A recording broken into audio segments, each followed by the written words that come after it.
কলবের মধ্যে 10টা ময়লা থাকে, এই 10টা রোগ যেই কলবে থাকবে সে কোনোদিন সুফি হতে পারবে না। তার ঘর পরিষ্কার হতে পারে টাইলসের, তার জামা পরিষ্কার হতে পারে, তার কাপড় পরিষ্কার হতে পারে, তার চশমা পরিষ্কার হতে পারে, তার টুপি পরিষ্কার হতে পারে, কিন্তু তার কলব যতক্ষণ পরিষ্কার হবে না ততক্ষণ পর্যন্ত সে সুফি হতে পারবে না। 1 নম্বর ময়লার নাম হলো লোভ, 2 নম্বর হলো দীর্ঘ আশা। একটা হলো সাময়িক লোভ আর একটা দীর্ঘ আশা। এটা একটা কলবের রোগ। এটা আমাকে পেতেই হবে, পেতেই হবে, এটা ছাড়া আমি বাঁচবো না, ক্ষমতা আমাকে পেতেই হবে, পেতেই হবে, যে কোনো কিছুর বিনিময়ে আমাকে এটা অর্জন করতেই হবে। এই দীর্ঘ আশা সুফিদের বৈশিষ্ট্য নয়। সুফিরা হলো হুয়া সাবিরু তাহতাল আমারে ওয়ান নাহি, তারা সব সময় ধৈর্যের সাথে থাকবে আল্লাহর আদেশ এবং নিষেধের উপরে। 3 নম্বর রোগ হচ্ছে রাগ এবং গুসা। যার কাছে রাগ আছে সে কখনো সুফি হতে পারবে না, ঠিক কিনা জোরে বলেন না? রাগী কখনো সুফি হতে পারবে না।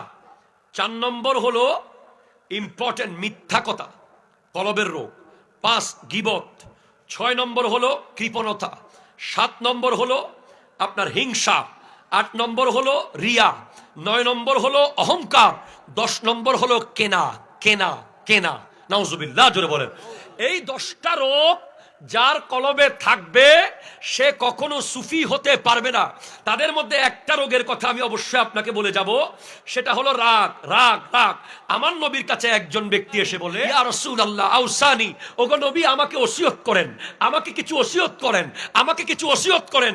আমার নবী বললেন, লা তাগদাব লা তাগদাব লা তাগদাব লা তাগদাব। আমার নবী বলছেন রাগ করবে না, রাগ করবে না, রাগ করবে না, মেজাজ গরম করবে না, মেজাজ গরম করবে না। আবার বলে ওসিয়ত করেন, আমার নবী আবার বলেন মেজাজ গরম করবে না, আবার বলে ওসিয়ত করেন, আবার বলেন মেজাজ গরম করবে না। এবার ইয়া রাসূলুল্লাহ আপনি শুধু বারবার একই কথা বলছেন।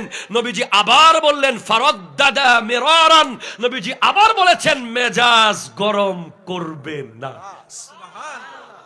তলোয়ার যেভাবে ঢুকিয়ে ফেলে, মেজাজকে ঢুকাতে যে পেরেছে সে সুফি হয়েছে।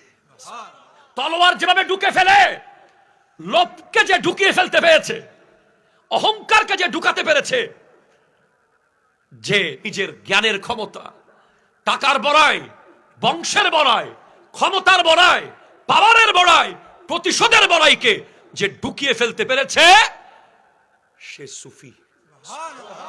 তাহলে আপনি কি বুঝলেন? কোরবান শব্দটির 2টা ব্যাখ্যা আমরা পাই, মোট 3টা।